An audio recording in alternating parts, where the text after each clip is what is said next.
Guru kita Kiai Ahmad Marwazi berkisah, kawan saya iseng, orang Syam, orang Suriah, pengen tahu Syekh Yasin ini Jumatannya kapan sih?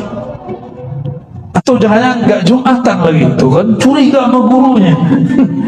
Masa curiga sama wali nggak sholat? Emang ada wali nggak sholat? Nggak ada wali nggak sholat. Sholatnya wali setiap napasnya. Yang rukuk sujud itu simbol aja. Dia sholat setiap nafasnya.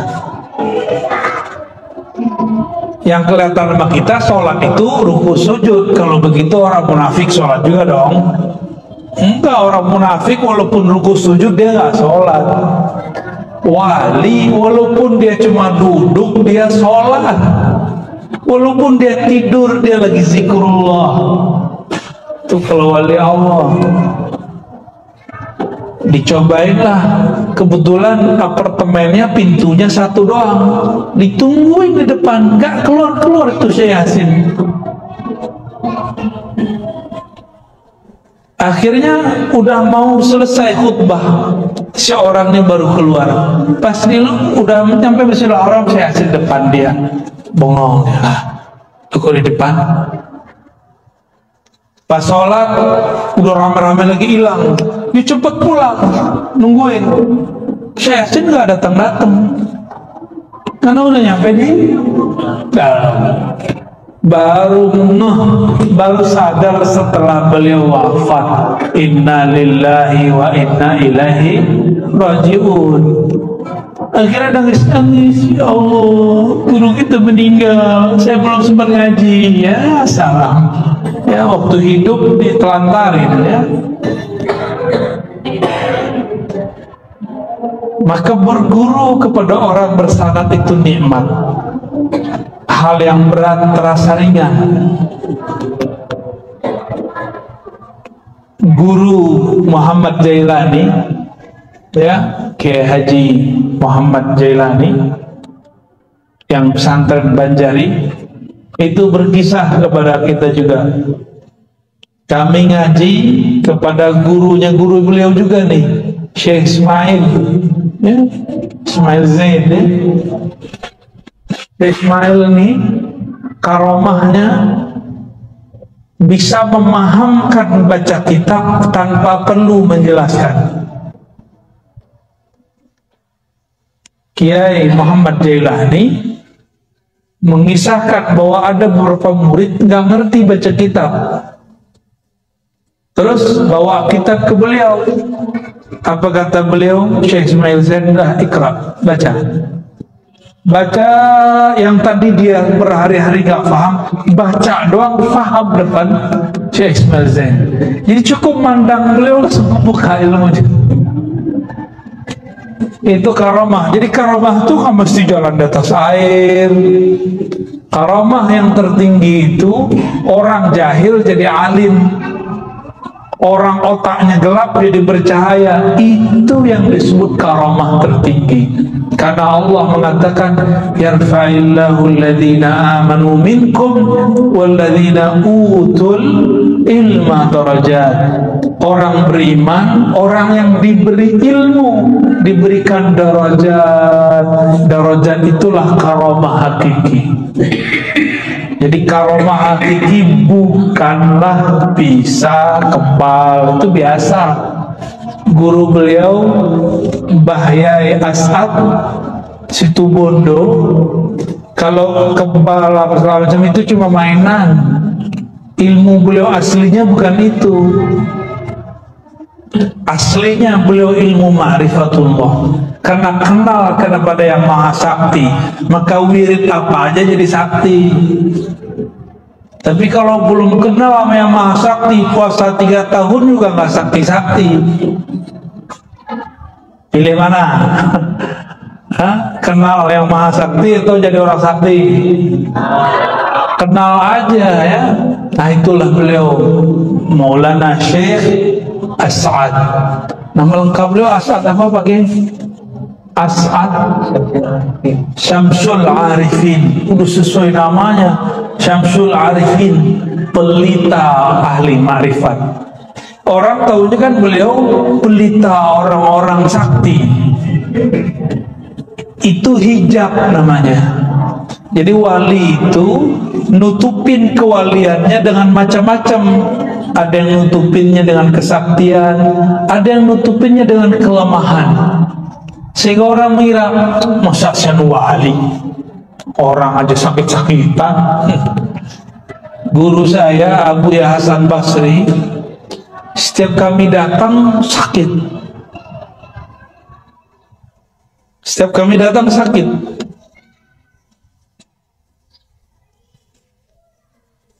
Sampai orang mengatakan, kita ini belajar debus sakti semua. Ini guru kita ini batuk aja nggak bisa ngobatin gitu. Itu banyak yang belot. Itu yang belot-belot dulu, sekarang nggak beres zikirnya. Serius wallahi. Yang dulu mengatakan, Buya Hasan Basri terhijab. Hijabnya apa? Baca kitab tuh. Kurang ajar gak murid ngomong guruku terhijab karena baca kitab. Saya dengar langsung itu, bukan 1-2 murid, banyak murid. Waktu itu saya masih kecil, umur 12-13 tahun. Umur saya 15 beliau wafat. Jadi cuma ngaji 3 tahun sama beliau. Apa kata salah satu kawan saya, Abu Ya Hasan Basri guru kita tuh, guru kita tuh, dia ngomong guru kita nggak lebih sakti daripada guru yang ini. Kewaliannya terhijab, dia orang terhijab oleh baca kitabnya. Banyak sekali yang ngomong begitu. Hadirin hadirat bakar Allah, kapan ilmu menghijab? Kapan zikir menghijab? Kalau ilmu dan zikir membuat dia merasa dirinya sesuatu. Contoh nih, saya habis ngaji dapat sanad dari Pak Kiai. Terus saya bilang, sanad saya lebih tinggi dari ente. Itu jadi hijab langsung tuh. Saya merasa saya doktor, itu jadi hijab. Saya merasa saya dapat ijazah ini, ijazah itu, bisa baca kitab ini, hafal kitab ini, itu jadi hijab. Merasanya itu yang jadi hijab. Ilmunya bukan hijab. Ilmu itu adalah hijab paling tipis antara kita dan Allah. Kenapa? Al-ilmu sifatun min sifatillah. Benar. Ilmu itu adalah salah satu sifat Allah. Siapa orang yang berilmu, jarak dia dan Allah cuma al-ilmu, satu hijab doang. Tapi dalam ilmu itu ada lagi lapisan hijab 70.000. Namanya hijab cahaya. Jadi satu bab hijab itu ada tirai-tirai penghalang. Ini yang membuat kemudian orang nggak ketemu-ketemu. Itulah juga yang membuat murid-murid nggak sadar gurunya adalah seorang kekasih Allah. Itu juga yang membuat seorang anak, seorang istri, seorang saudara, tetangga nggak sadar kalau orang-orang yang dia dekati, guru-gurunya itu adalah kekasih-kasih Allah. Bahkan kadang-kadang si kiainya nggak sadar kalau dia kekasih Allah. Maka wali ini ada 3. Ada wali am, wali umum. Itu semua orang beriman wali umum. Ada yang kedua, wali khawas, wali yang spesial. Ini orang-orang yang sudah mulai diberikan ilmu mengenai nama-nama Allah, sudah diberikan ilmu mengenai perbuatan afal Allah, sudah mulai diberikan ilmu mengenai sifat-sifat Allah. Ini khawas. Wali yang ini dia sadar kalau dia wali. Dia dikasih tahu sama Allah atau dikasih tahu oleh Rasulullah. Karena yang angkat wali siapa? Kalau yang wali kota ngangkat siapa? DPR. Wali kota diangkat gak? Diangkat. Masa wali alam nggak diangkat? Kalau nggak diangkat namanya wali PA. Wali kelas aja ada suratnya. Benar, ada wali kelas di sini? Ya, ada suratnya kan? Ada rapatnya, ada penunjukan. Kamu jadi wali kelas ya, minimal begitu. Benar nggak? Apalagi jadi wali Allah, pasti diangkat. Cuma ada yang nggak sadar kalau dia diangkat, berarti dia wali biasa. Berdebatlah dua imam. Satu Ibnu Furak.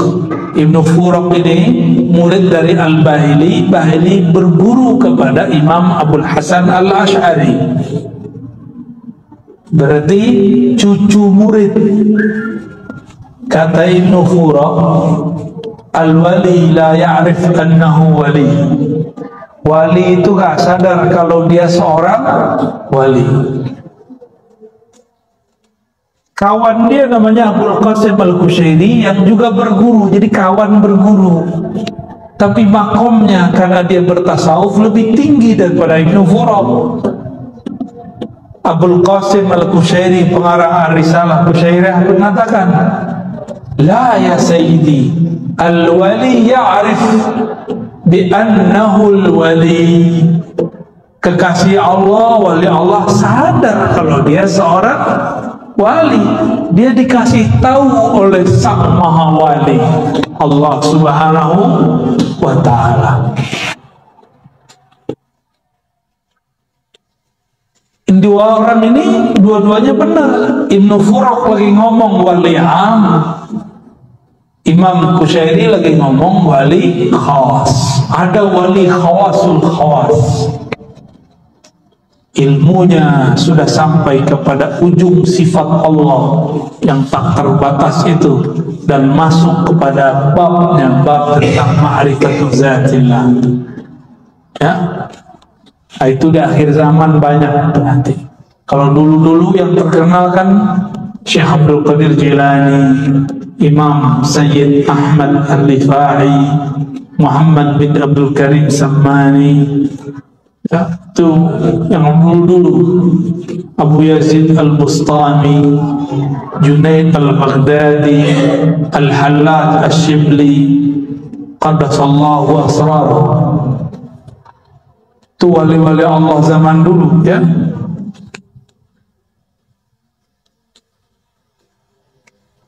Pertanyaannya, bagaimana caranya jadi wali? Mau nggak jadi wali? Ya, ini hasil diskusi dengan wali-wali, ya. Wali murid, wali kota, wali murid. Nah, kita turunin dikit deh. Wali murid, wali kelas, wali kelas. Wali kelas mungkin nggak orang nggak sekolah. Berarti dia jadi wali kelas karena dia punya ilmu, benar? Dan dia mengerti persoalan murid. Dia bertanggung jawab terhadap murid-murid. Dia mengenal persoalan yang ada di situ. Maka seorang wali Allah itu ada wali yang memegang asma, nama. Ada wali yang memegang af'al, perbuatan Allah. Ada wali yang memegang sifatullah. Nanti di akhir zaman, mungkin zaman ini sudah, wali yang menguasai ilmu ma'rifatu zatillah. Ma'rifat zat bukan memikirkan zat, ma'rifat beda. Orang kenal kan belum mikir. Coba kalau saya kenal beliau kan saya nggak perlu pikir-pikirkan beliau ini siapa kan. Cukup kita pandang, kita dengarkan, terus selesai. Ya antum kalau melihat saya kan nggak perlu pikir-pikiran. Orang itu, kan nggak perlu kan? Ya nggak sama. Orang kalau udah kenal nggak perlu mikir. Tapi kalau belum kenal, kamu kenal kenal nggak si Anu? Siapa? Oh, dia mirip si Anu. Oh, kita bayang-bayang wajahnya. Dia dulu ngaji sini. Mikir kita. Tapi kalau sudah kenal, perlu nggak? Orang kenal kepada Allah, kenal dulu baru mikir. Kalau belum kenal Allah, mikir dulu baru kenal. Itu beda tuh. Ya.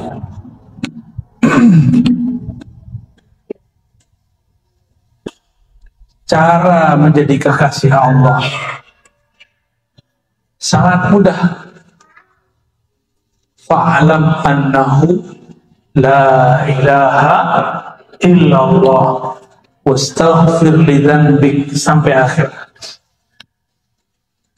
Sampai akhir ayat surat Muhammad ayat 19. Maka fa'alam, al-ilmu dalam bahasa Arab itu al-idrak at-tam, la yadkhuluhu syak wala raib. Maka berilmulah engkau, ilmuilah mengenai la ilaha illallah. Apa itu ilmu dalam bahasa Arab? Al-ilmu itu idrak at-tam, pengetahuan yang cukup mengenai apa? Mengenai la ilaha illallah tanpa ada syak. Jadi pintu jadi wali Allah masuknya lewat la ilaha. Maka semua zikir-zikir wali pasti dimulai dengan syahadat. Asyhadu an la ilaha illallah wa asyhadu anna Muhammadar Rasulullah. Itu babul walayah. Pintu kewalian itu dimulai dari syahadat. Benerin dulu syahadatnya. Mengerti ilmu tentang rahasia syahadat.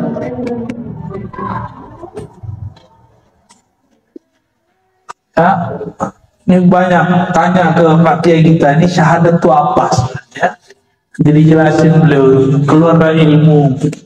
Ya, Mbak Ya Asad nanti itu, insya Allah. Ada beberapa ulama itu kalau nggak ditanya nggak jawab, diem aja ya. Banyak.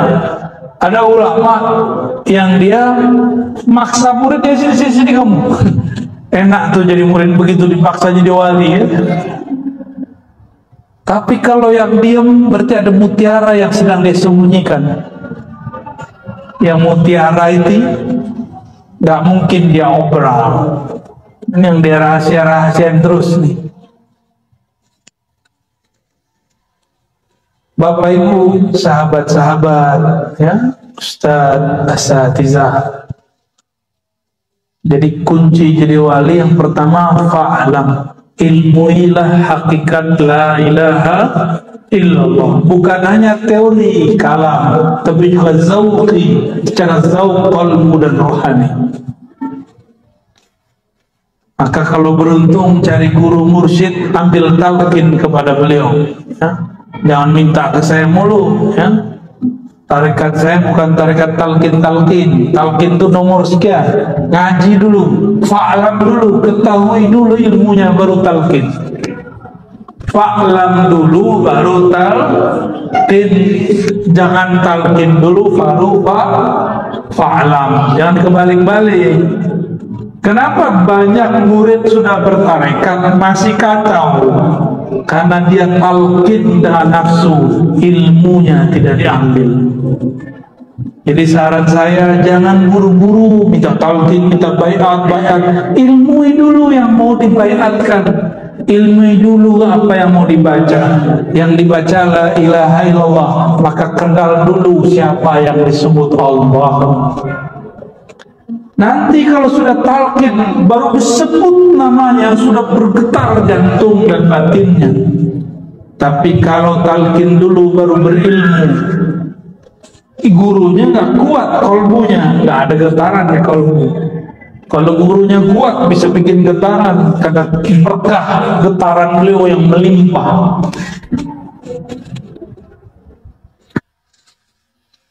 Dan yang kedua, wastaghfir lidzambika, mohon ampunlah engkau. Ini Allah ngomong ke Nabi Muhammad.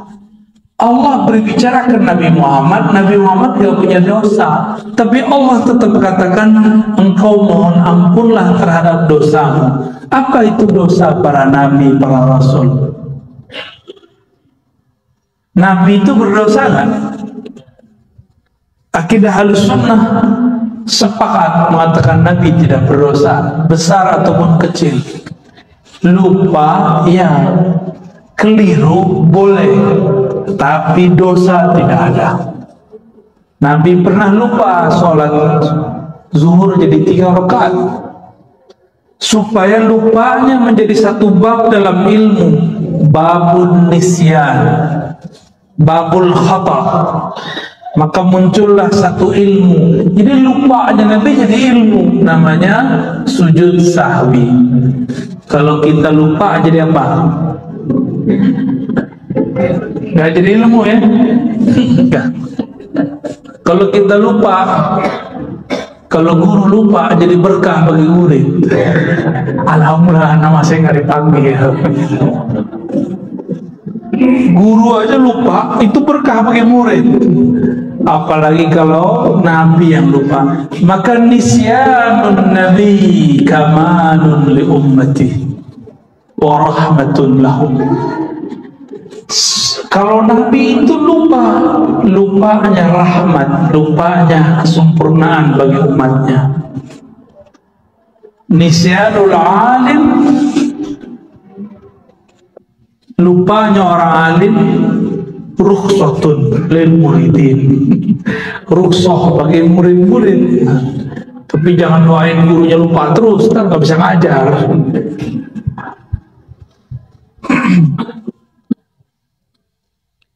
Jadi mau jadi wali, wali itu kan pewaris Nabi, maka ilmunya harus warisan Nabi. Pertama ilmu ilah, yang kedua hendaklah engkau merasa berdosa.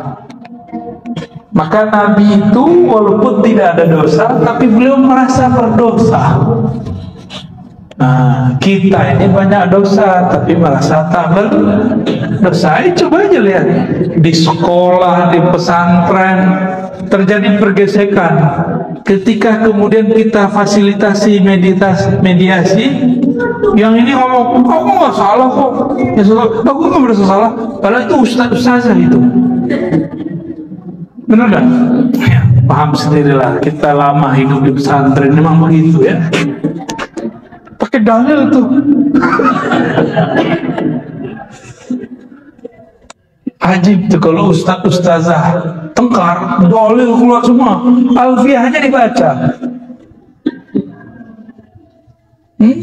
Kisah Ibnu Malik dengan Nawawi itu dibaca tuh. Kau nih sul adab. Ibnu Malik nyindir Nawawi, Nawawi ini belum pantas muncul, di-cut dulu sama Ibnu Malik. Kau ini masih kecil dan muncul-muncul aja. Sulah ada pamani gitu. Cari pembenaran, cari di kitabnya.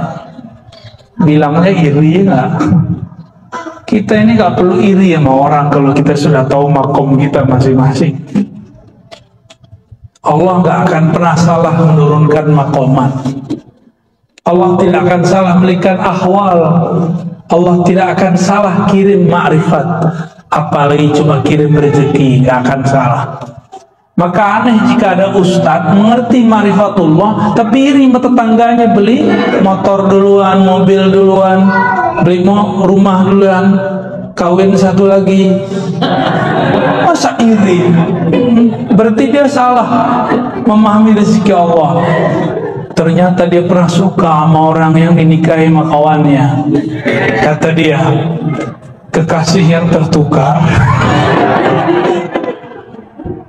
Kok ada ustadz begitu ya? Banyak. Ada yang curhat di depan saya ya. Saya belum pernah kesini tapi kebaca.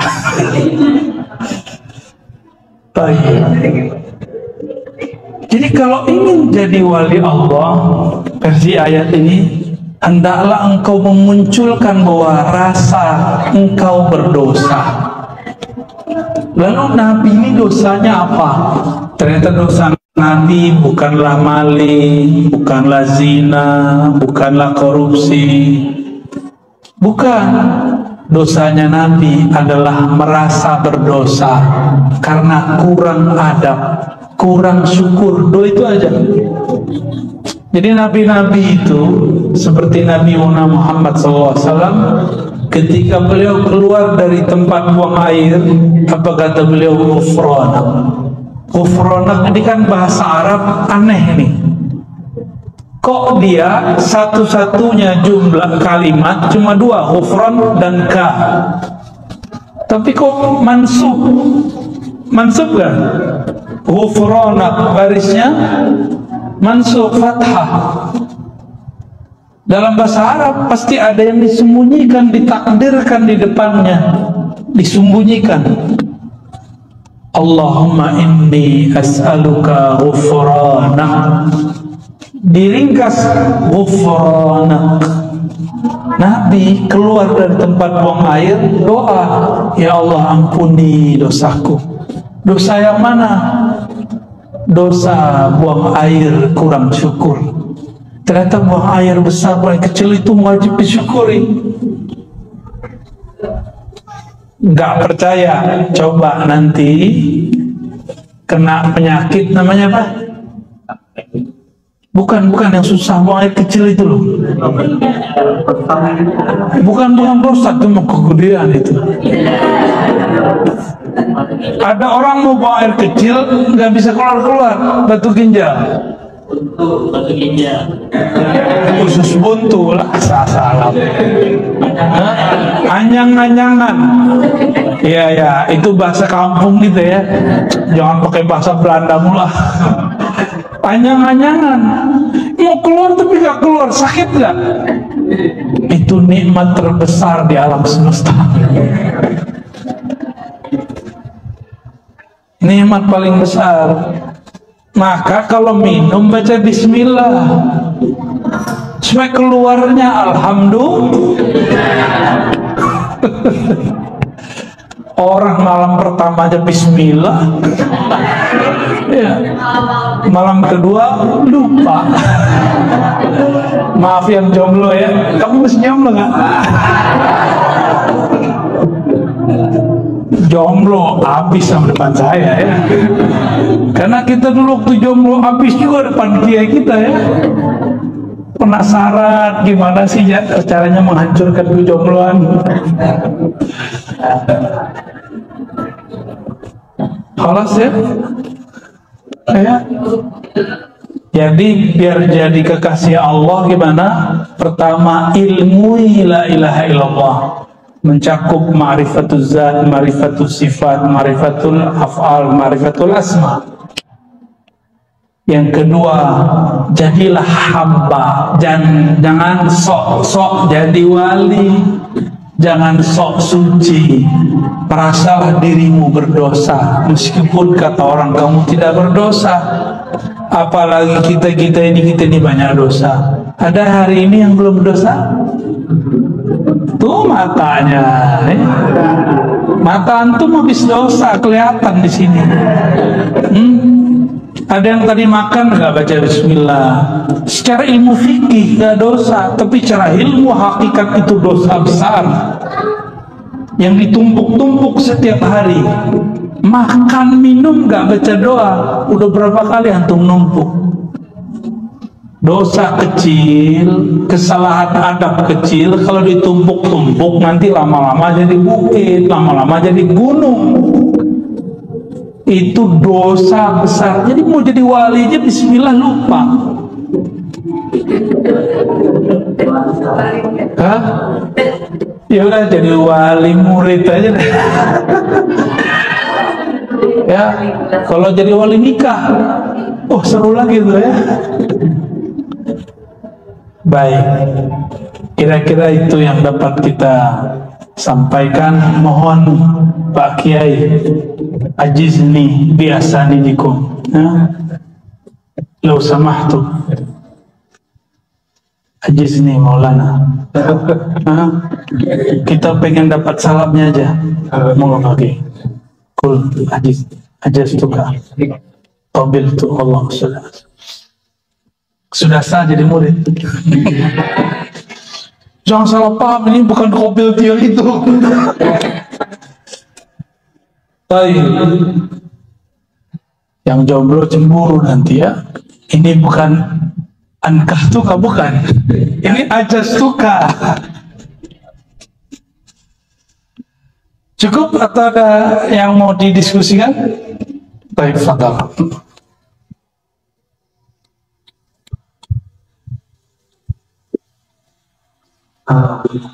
Ya.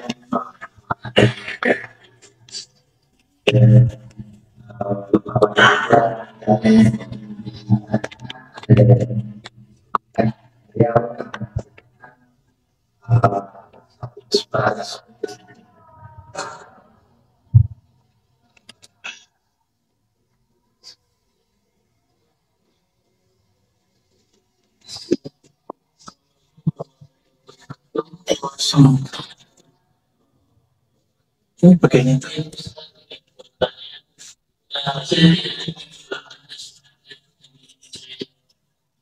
konfirmasi. Masya Allah.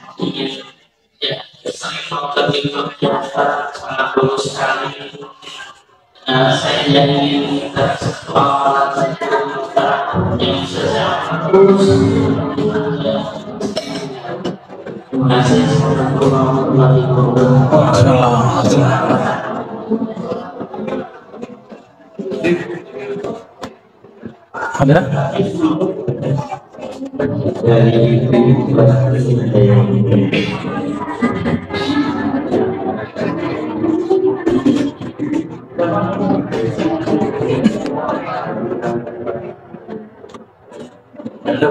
Nggak ada. Ada. Ibu-ibu biasanya mintanya lain. Malu. Apa amalan yang tidak diamalkan? Maka ini kembali kepada riwayat hadis Nabi Sallallahu Alaihi Wasallam. Ketika seorang sahabat datang kepada beliau lalu mengatakan, wahai Rasulullah, ajaranmu sudah banyak, tolong kasih ringkasannya. Inna syara'il Islam qad kathurat alayya. Ya, sungguh telah banyak. Lalu ajarkan aku yang paling mudah. Apa kata Nabi? La yazalu lisanuka rataban bidzikrillah.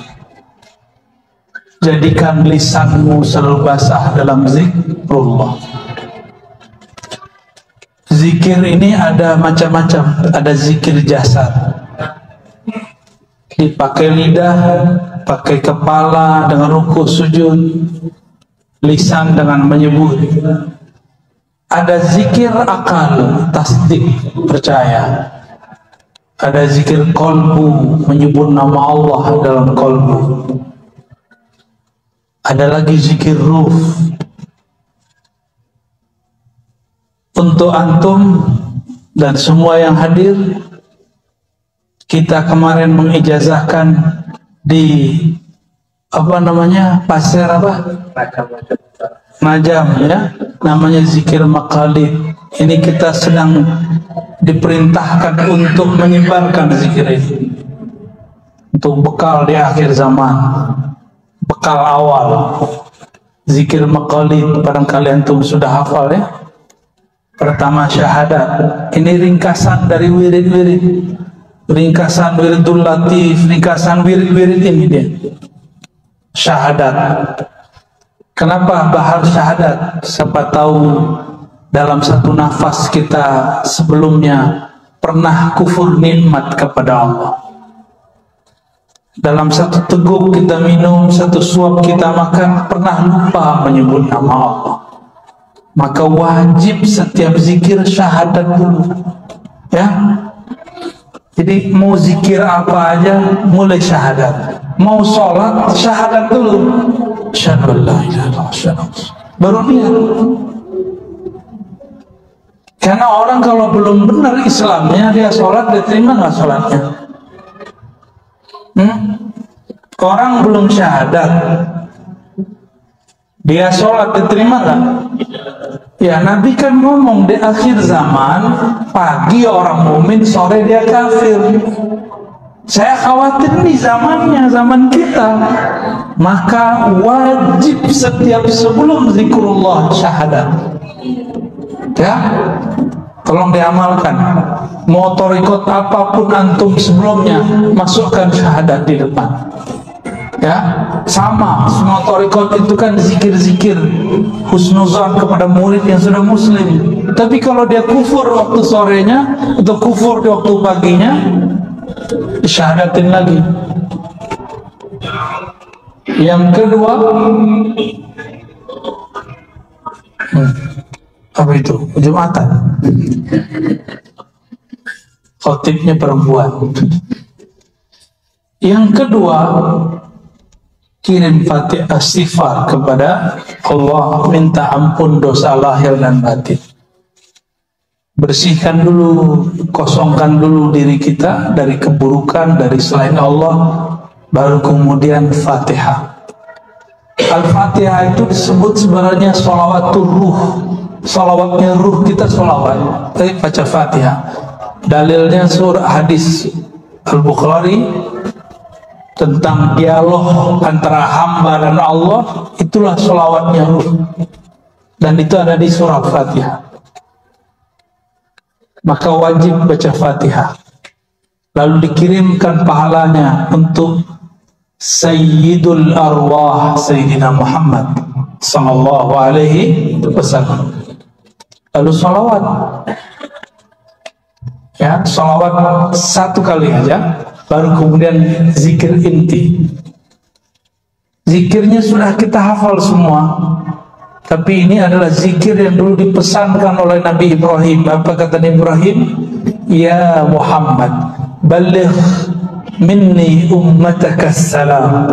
Tolong sampaikan dariku kepada umatmu salamku. Jadi kita ini dulu dapat salam dari baginda Nabi Ibrahim alaihissalam. Nggak nyadar ya? Nggak dengar kan? Ya karena antum pakai telinga ini. Itulah sebabnya kenapa kita kemudian mengucapkan salawat, lalu kama sallaita ala sayyidina Ibrahim, sebagaimana kau salat dulu ke Nabi Ibrahim.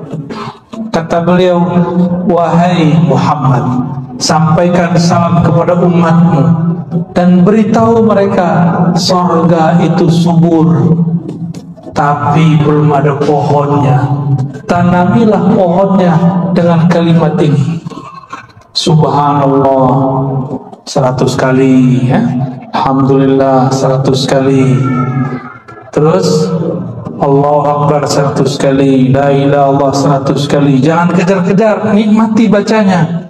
Jangan cuma menikmati baca Facebook. Nikmati ini kitabnya kolbu. Kitabnya kolbu zikrullah. Jadi kutubul qulub azkar wal aurat, al azkar wal aurat itu risalahnya kolbu. Kalau risalahnya ruh, ma'rifat dan asrar. Risalahnya akal, al isbat wan nafi. Itu beda-beda risalah. Terus la haula wala quwwata illa billah. La haula wala quwwata illa billah disebut kanzun min kunuzil jannah. Disebut juga investasi surga, juga 100 kali. Maka orang yang berzikir yang 4 tadi itu dia buat coupling di surga. 1 dia baca, dia dapat 10 coupling. Kalau dia baca 100 berarti dapat 1000. Dia baca pagi sore sudah. Jika itu dipakai semua, nanti kalau ketemu kawan-kawan yang tidak berzikir, mereka orang-orang yang masuk surga tapi minimalis. Tapi minimalis di surga 10 kali dunia. Udah ada yang pergi ke hotel termahal di Abu Dhabi, di Dubai. Saya aja belum, baru lihat doang. masuk sebelum, nggak kuat kita, ya. Satu kali masuk sama kayak beli mobil, ya. Avanza kita habis sudah. Satu kali masuk, mau, ya. Kata Nabi, cukup kamu baca ini sekali sama dengan 10, 100 kali sama dengan 1000. Lalu Nabi Ibrahim punya zikir hasbunallah wa ni'mal wakil, baca 7 kali. Baru tutup lagi dengan salawat 100 kali, sallallahu ala Muhammad, atau salawat yang lain, ya. Ini disebut dengan zikir maqalidis samawati wal ard. Disebut juga dengan zikir syajaratil jannah. Disebut juga dengan zikir buhul-buhul langit dan bumi. Disebut juga dengan zikir pohon-pohon surga, ya. Sedangkan la haula wala itu adalah kunuz, perbendaharaan surga, ya. Ajaztukum jami'an, ya. Bisa diulang?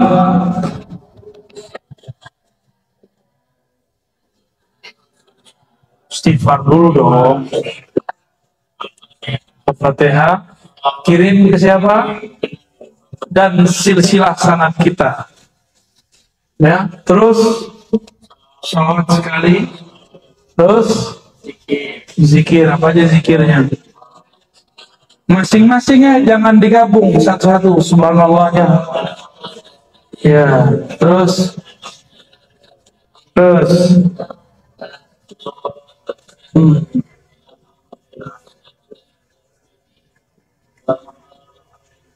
nah, itu aja. Subhanallah, alhamdulillah, la ilaha illallah, la haula wala quwwata illa billah.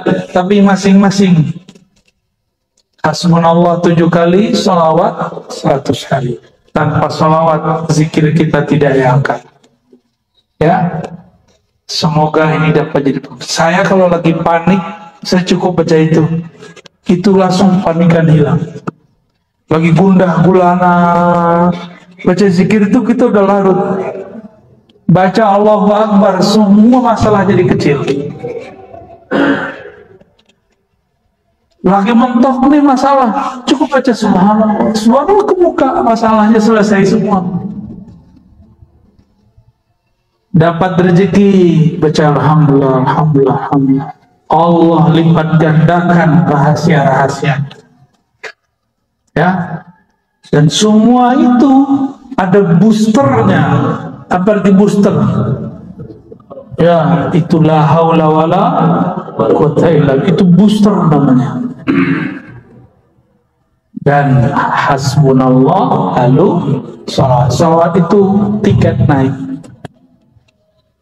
Maka setiap amalan yang tidak dimulai syahadat, tidak ditutup salawat, atau tidak ada salawat, tidak diangkat. Atas dasar itulah dalam mazhab kita, mazhab Syafi'i, khutbah wajib ada salawatnya. Meskipun salah satu khutbah lupa, di khutbah pertama wajib, di khutbah kedua kalau enggak itu sholat wajib diulang, sholat zuhur, ya, nggak sah sholat Jumat, ya. Kira-kira itu yang dapat saya sampaikan. Kami mohon izin nanti setelah Jumat langsung jalan, pamit. Belum packing dulu, jadi nggak usah salam-salaman, cukup dengan ijazah tadi sudah cukup, ya. Nanti nggak usah jauh-jauh minta ijazahnya sama beliau nih, ya. Beliau ini berguru kepada Abu Ya Sayyid Muhammad Al-Maliki, Syekh Ismail Zair, Syekh Yasin, dan yang keren itu berguru kepada Bahya As'ad. Itu bagi saya yang menarik, ya. Karena dulu saya berdoa, ya Allah, saya pengen ketemu nih murid Bahya As'ad. Ternyata ketemunya di Balai Maman, nggak ketemu di Situbondo. Ya, syukuran Bahya, waktunya. Mohon maaf kalau kami soal adabnya. Terima kasih. Assalamualaikum warahmatullahi wabarakatuh.